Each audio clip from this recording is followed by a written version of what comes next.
breaking down the teams you're passionate about.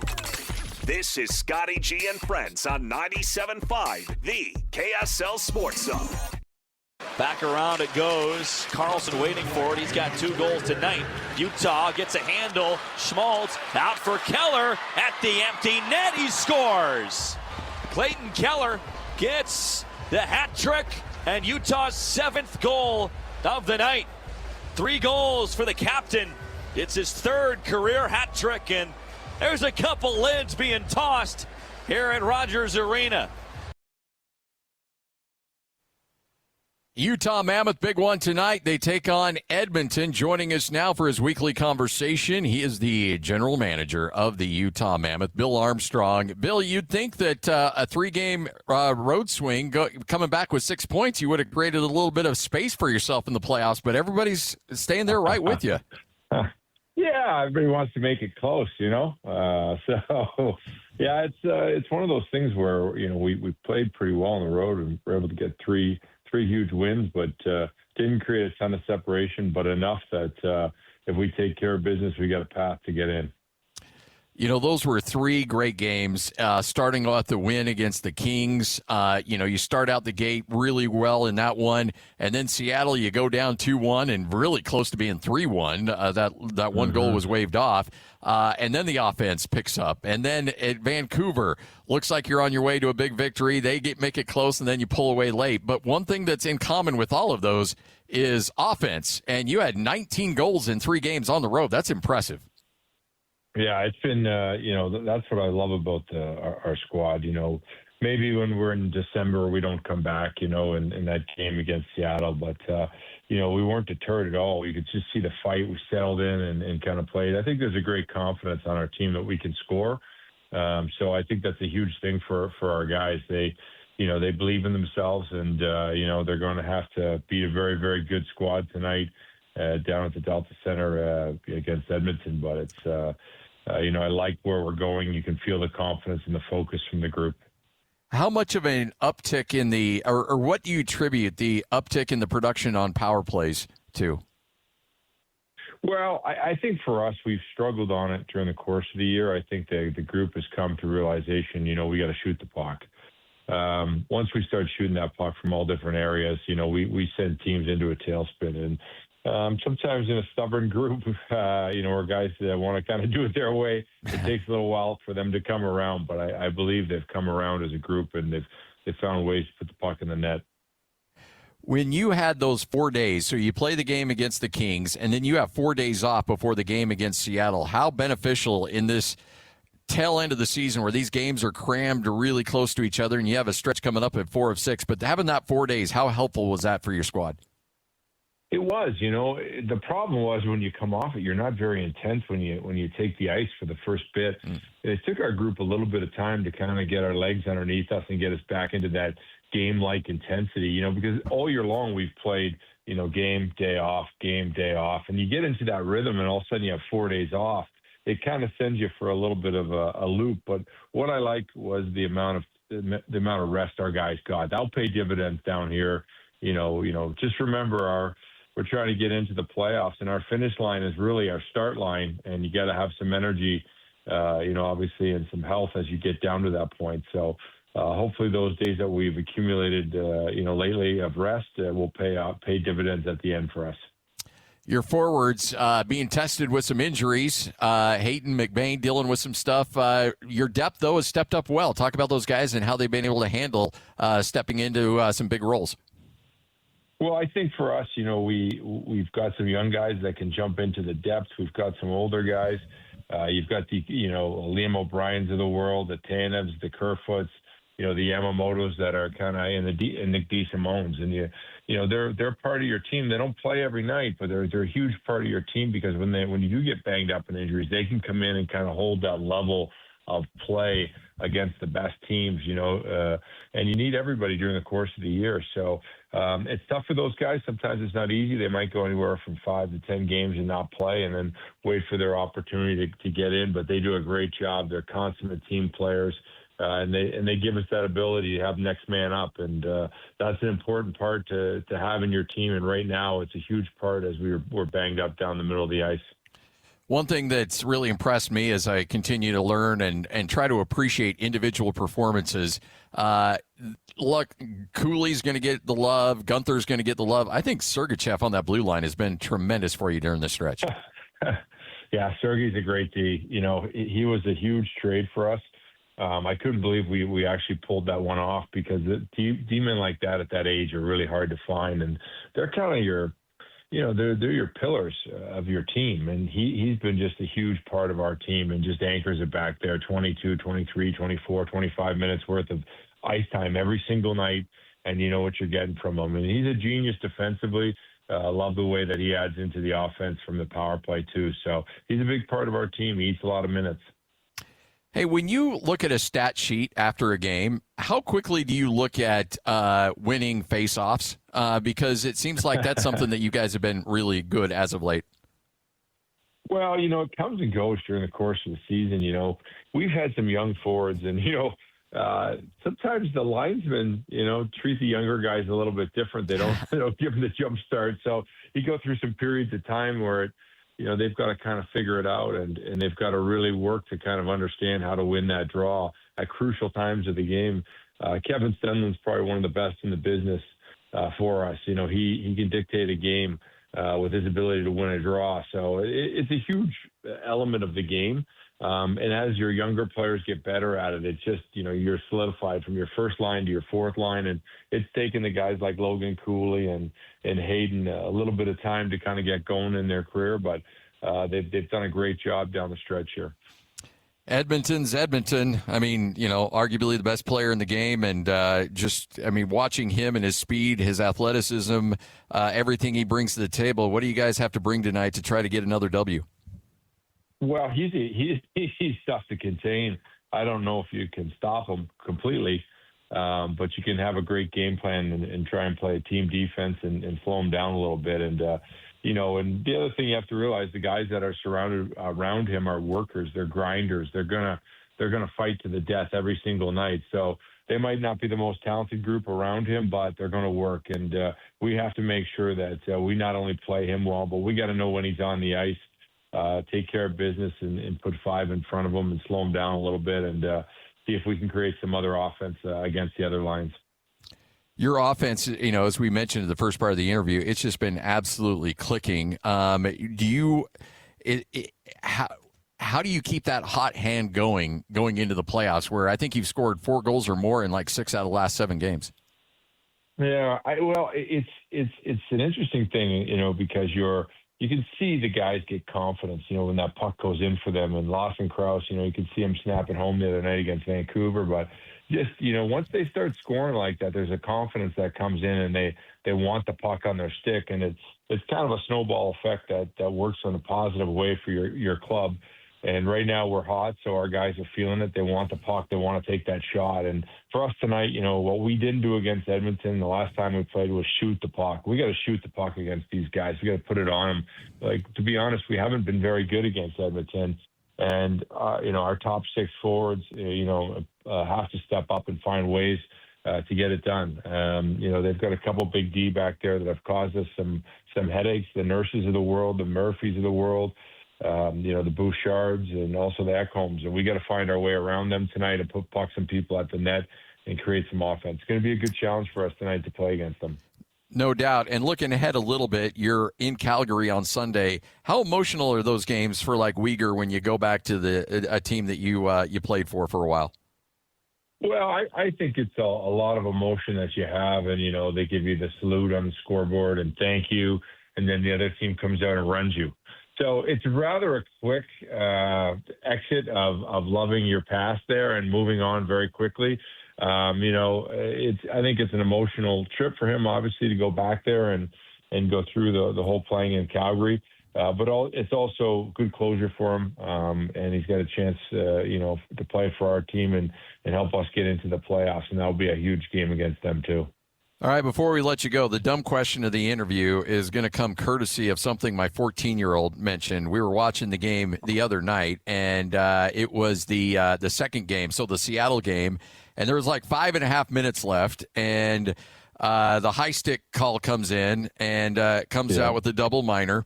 And my son asked me, he's like, well, what's the double minor? I was explaining, well, you draw blood, you're going to get that extra 2 minutes. He's like, well, you know what? If you bite your tongue enough, you could probably get a little bit of blood and show and maybe sell that thing a little bit. And I started laughing and I thought, well, wait a minute. Hockey guys, man, they're bleeding all over the place. I got to imagine they could probably sell a high-sticking blood call. Have you ever heard of that? Or is that anything that's good that you've seen happen? I mean, we're the only sport, I think, in the world that rewards a team for bleeding, I know. So it's kind of a unique feature that you get a penalty if you cut somebody with your stick. And they've done a better job over the course of the years of saying it's not just the blood. There has to be some form of injury, as you go down. There's got to be a little bit more of a wound there than just blood. So they've got smarter over the years at it, but we do have a scout on our staff who did cut himself on purpose to get an extra penalty. That's a true story to win a championship. So he's kind of was a career minor leaguer and drew some extra minutes on the board and ended up winning a championship because of it. And his whole philosophy: if you're not cheating, you're not trying. All right. So my 14-year-old, he stumbled onto something. Then this is a common thing, or at least has been in the past. Common thing, yeah. This I love has it. been a common thing for sure. But I think it's not as barbaric maybe as it was back in the day, but it's certainly a thing. And sometimes you can see the guy bite his tongue a little harder just to get a little more blood out of there. Well, and honestly too, I mean, the game was for the most part out of reach against Seattle. But if that's a 1-goal game and there's 5.5 minutes left and you got a 4-minute power play, I mean, that pretty much ends it.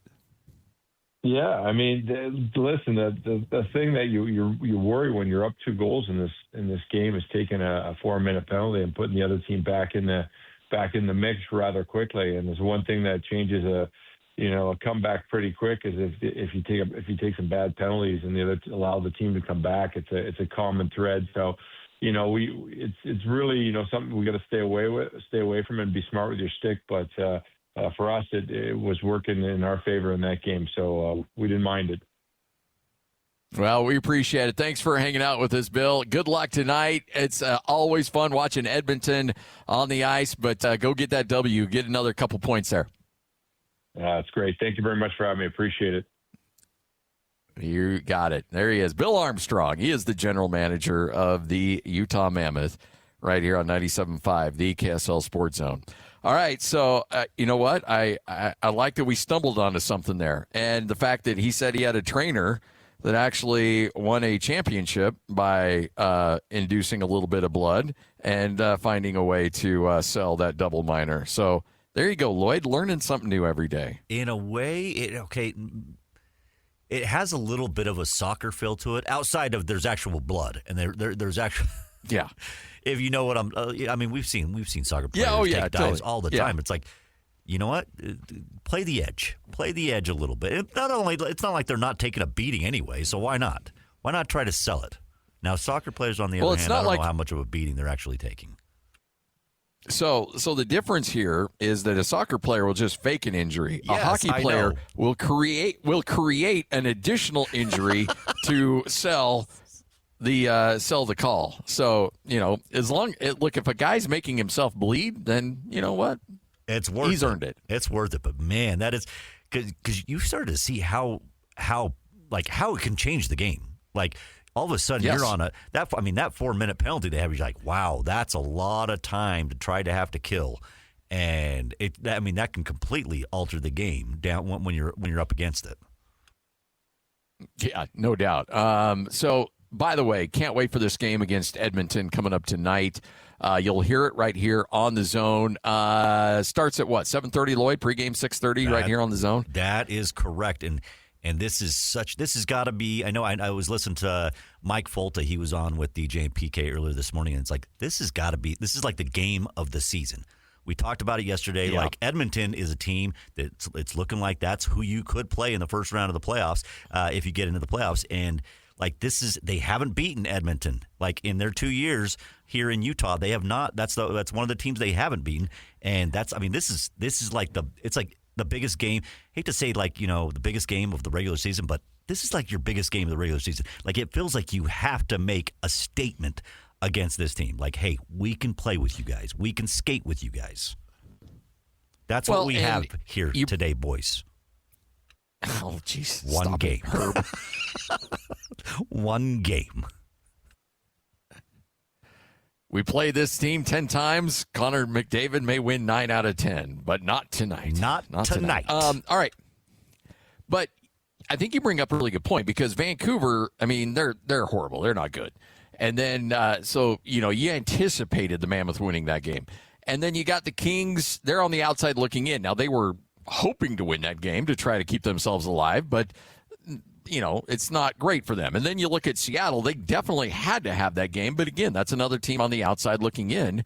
And right now, it doesn't look good for them. So you got 3 wins and you got 6 points, which was great against 2 out of those 3 that were really trying to get that W, but just couldn't find a way to get it done because the Mammoth were the better team. So you've got a little bit of confidence rolling in, but now you are playing a team that is just look, they're not Colorado, but this is a really good team you're playing tonight with the best player in the NHL.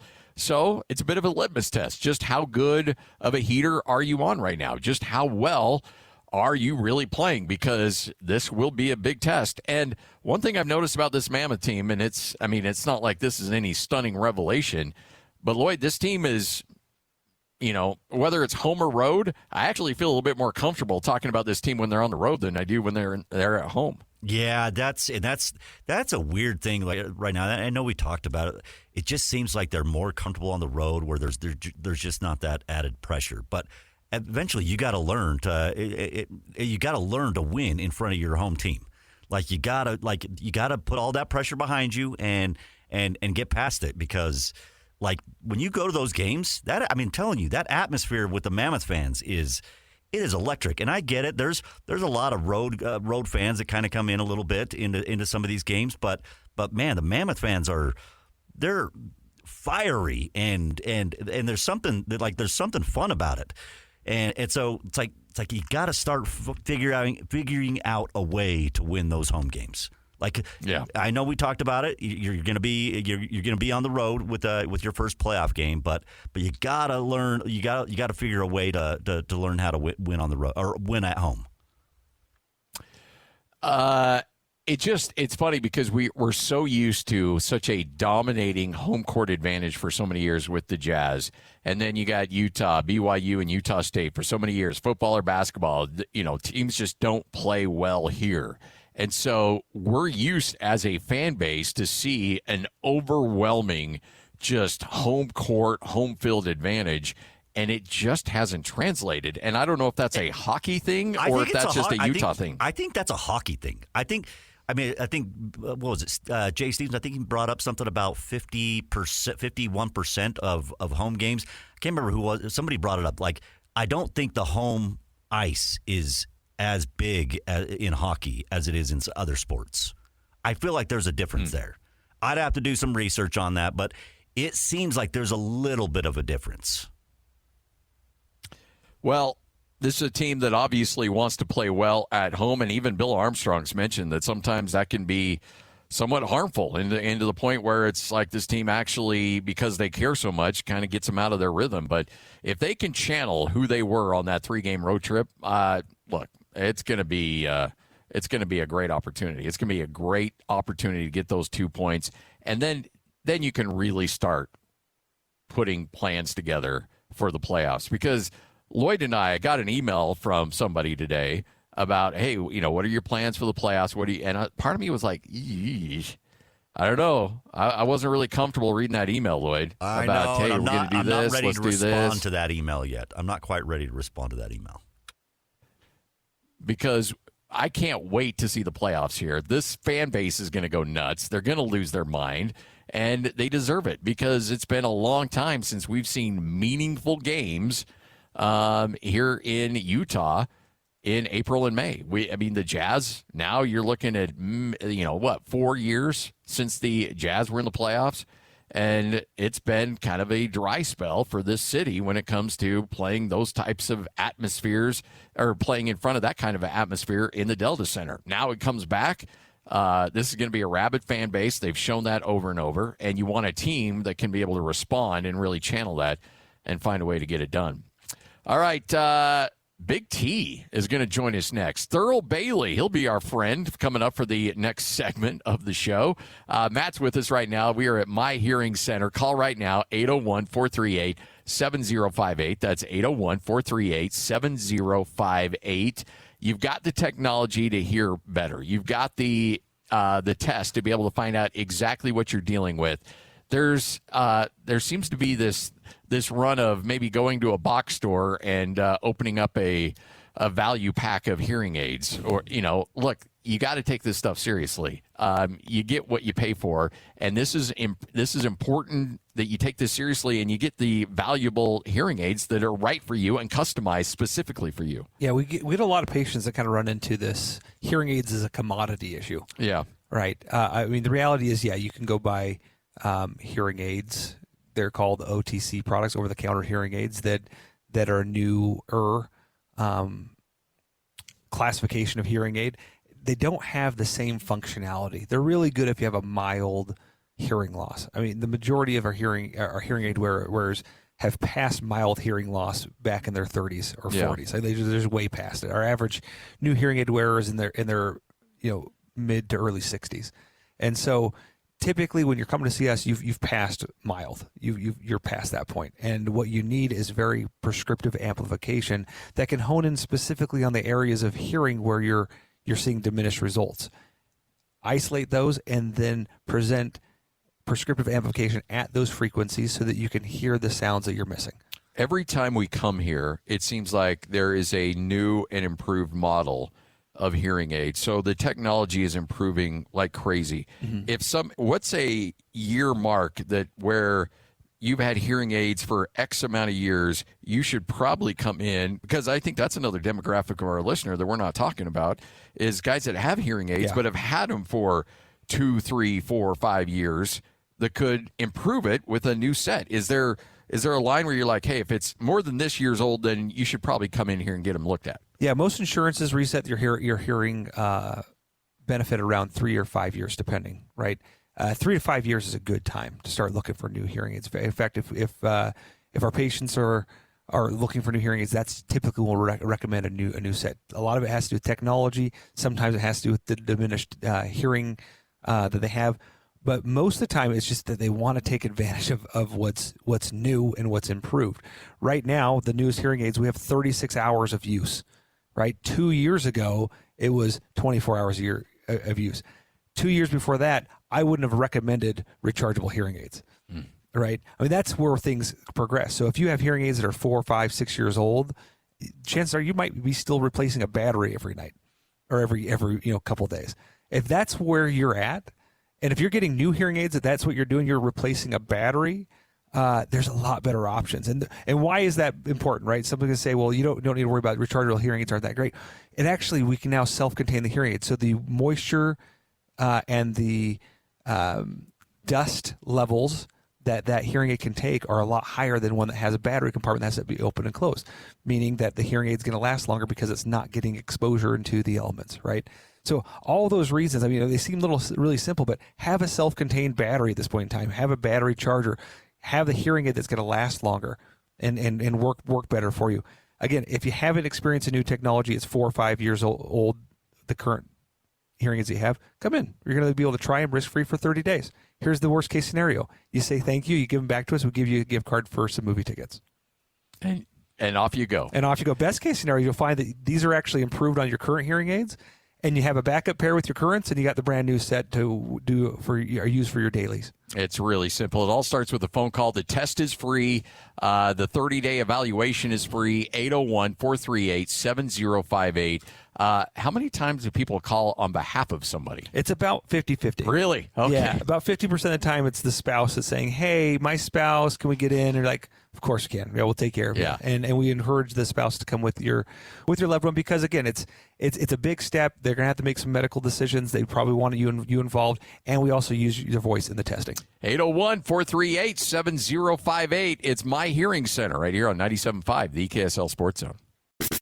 Breaking down the teams you're passionate about. This is Scotty G and Friends on 97.5, the KSL Sports Zone.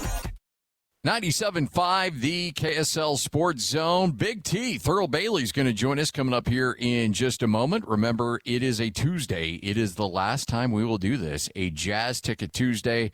Can't thank the Jazz enough for letting us be a part of this. It's, I want to say 3-4 consecutive years we've been doing this, Jazz Ticket Tuesday. So, caller number 12, 801-575-ZONE. You'll win a pair of tickets, see the Jazz and the Grizzlies. It's the final home game of the season on April 10th. Game starts at 7:30. You want those tickets? Make sure to call and claim them. And if you don't, that's fine. We'll give away another pair next hour, and the hour after that, and the hour after that. So, Jazz Ticket Tuesday, right here on 97.5, the KSL Sports Zone. This segment brought to you in part by University of Utah Health, for you, for life. Jazz in action tonight.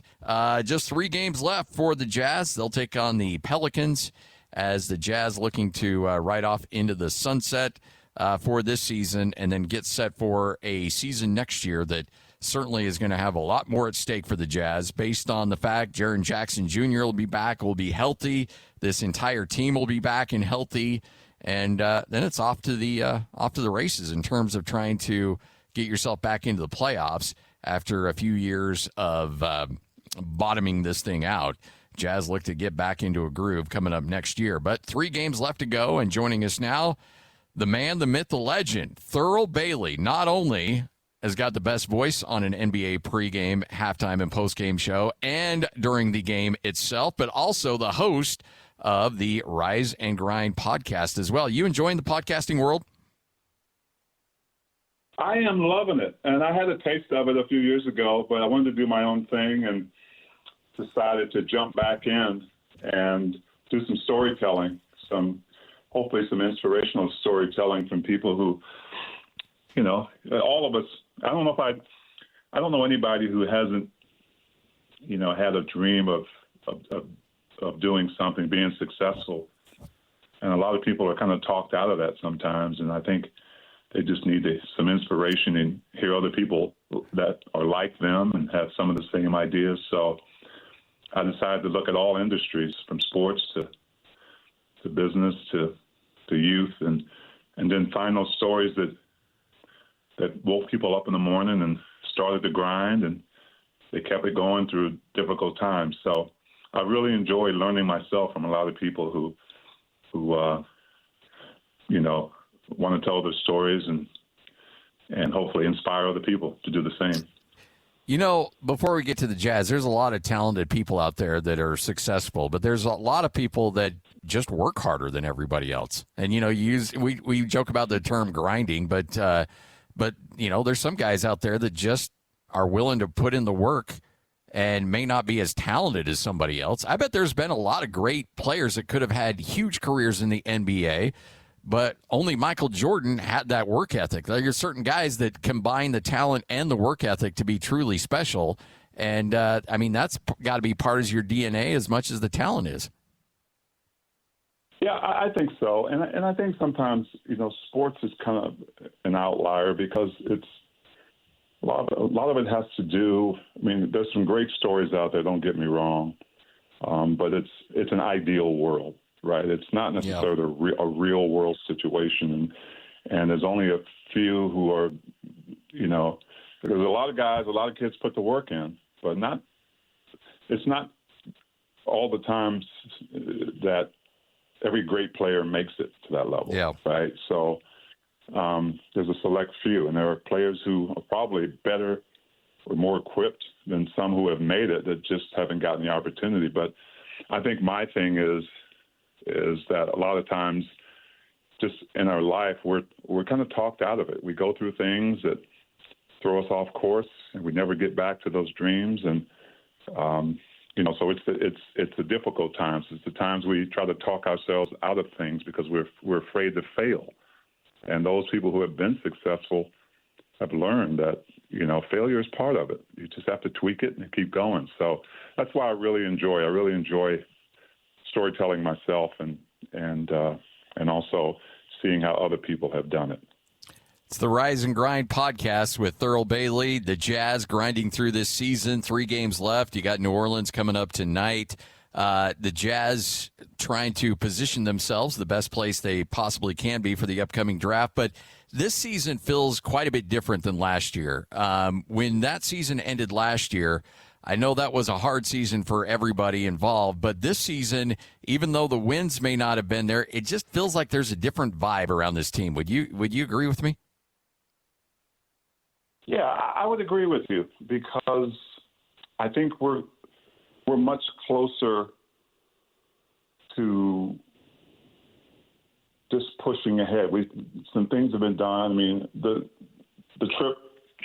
Triple J trade obviously was a sign that, we are starting to take those assets and trying to get to a point where we can power forward to the playoffs and hopefully chase a championship.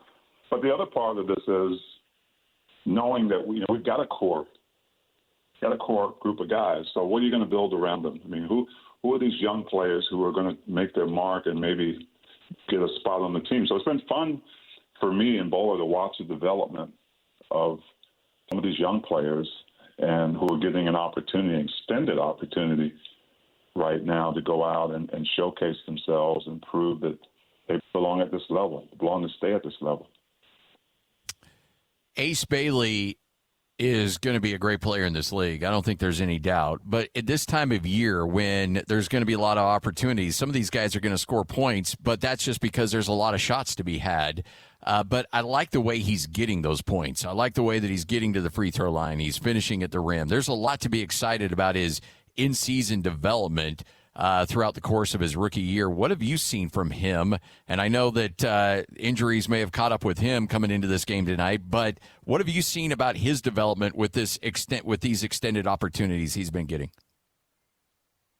Well, I think under the circumstances with this team, he has probably benefited.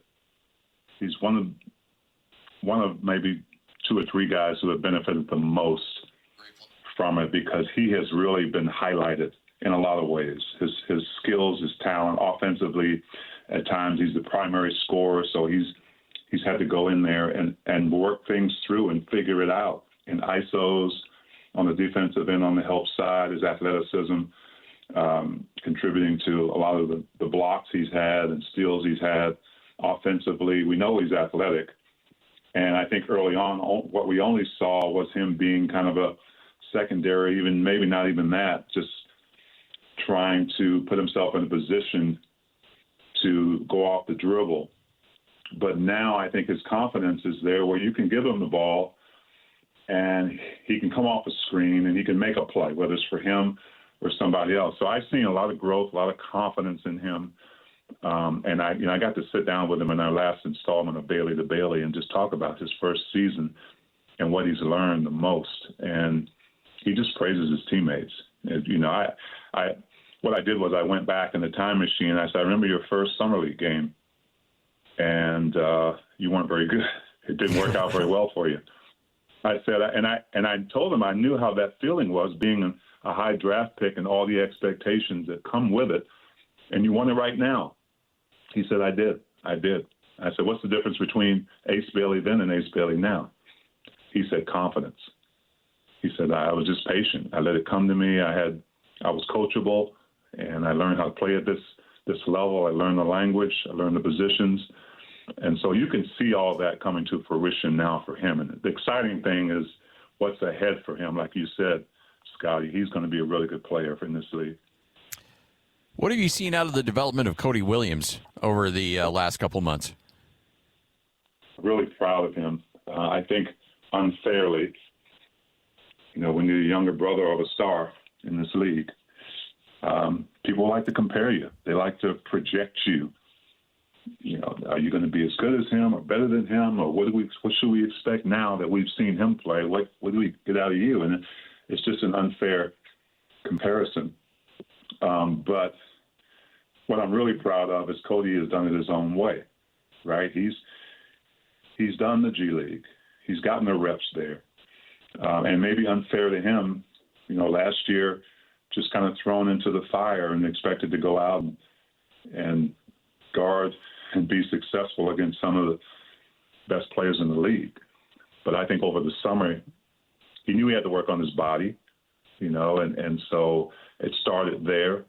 And he had to focus on defense, let the offensive game come to him. But the body part paid off early because getting to the rim. I mean, before that, he was finessing everything, but a lot of dunks this year, and now he's really stretched that out. His defense is better, but offensively, he's working on some things. The dribble, the fadeaway in the mid-range. So his confidence is there as well. It really has benefited him to get those extended minutes as well.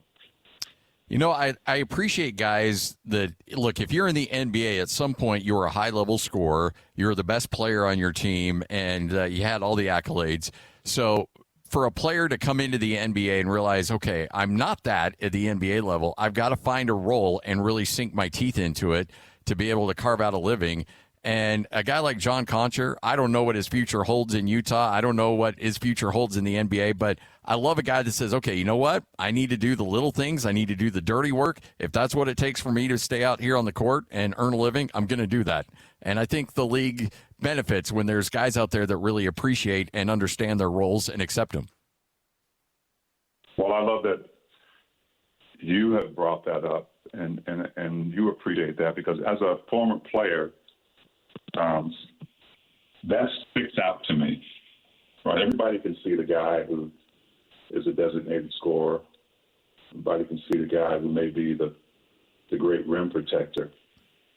But I really think what this league is about collectively is all the guys around them that support them, the guys that go out and they're grinding, if you will. They're fighting to get a name for themselves, and they know that, look, they maybe have been the best scorers, as you said, before that level, but it really is about playing a role, and it's about embracing that and being good at that and giving the team what it needs. And John is a guy who he finds a way, Scotty, to be impactful every time.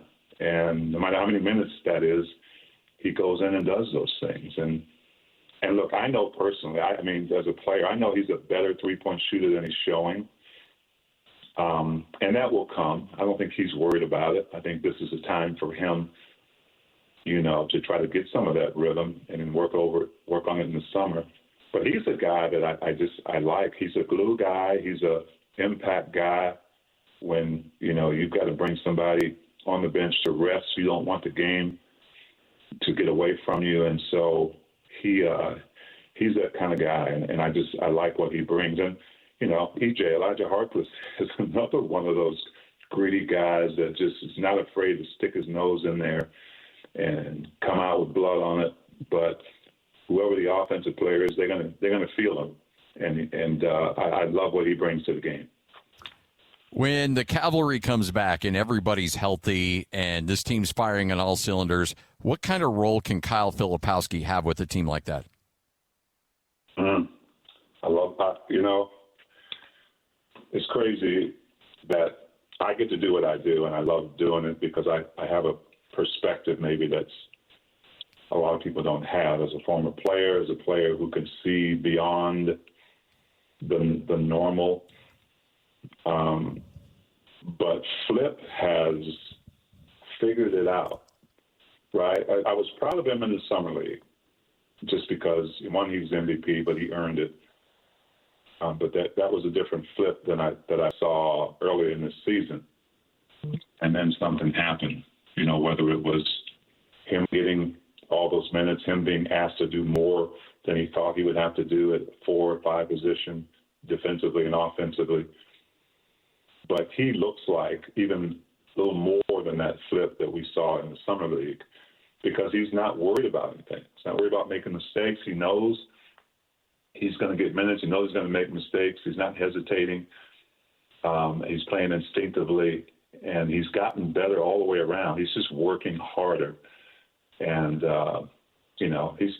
I'm sure it's wearing him out a bit, but he doesn't care. He's physical. He's learned how to use that. I think he is going to be a great asset And look, we all won't know. There's a lot of unknowns this coming year. There's some knowns, but there's a lot of unknowns as far as after that 6th, 7th, maybe 8th man rotation, who's going to be in that. But I think Kyle is making a great, great case to be a major, major part of this Jazz squad. All right, I know I got to let you go. Couple of quick questions. You've been around the league. You've seen all these guys. Look, I know that Cooper Flagg's going to be one of the best players in the league. He's going to be phenomenal. He's got all-stars. He'll probably win a championship or two. I think Con Knipple, though, has had the better season, and if I had to vote, I would give him the Rookie of the Year over Cooper Flagg. Am I off base on that? No, I said that. I was sitting with my broadcast team, and we were throwing that around, and we had a guest sitting with us that works for the Mavs. And, of course, you know which way he went. But yeah. I beg to differ. I mean, I think the same thing. I think Con Knipple has earned it. Cooper Flagg is going to be great, as you said. I think his body of work as of late has been fantastic. I think some of that is also based on his usage and what he's asked to do on that team. He's basically a point forward, and he's got the brightest green light maybe in the league, if you will. But, I think if I were voting, it might be close, but I think Knipple would win it for me because of his consistency that he's had throughout the season. So it's going to be close, but I look at things in a different way. I'm not sure, how they're going to look at it, whether that 50 point games will, tilt them one way or the other. It's impressive, but for me, it is Knipple. Yeah, awesome. Well, Thurl, we appreciate it. Have a great call tonight. Tell Bowler hi for us, and look forward to catching up with you again here soon. I will, Scotty. Thank you, brother. You are the best, man. And we all got a little cooler just hanging out with Thurl Bailey. Hey, before we go to break, we have another golfer to hand out.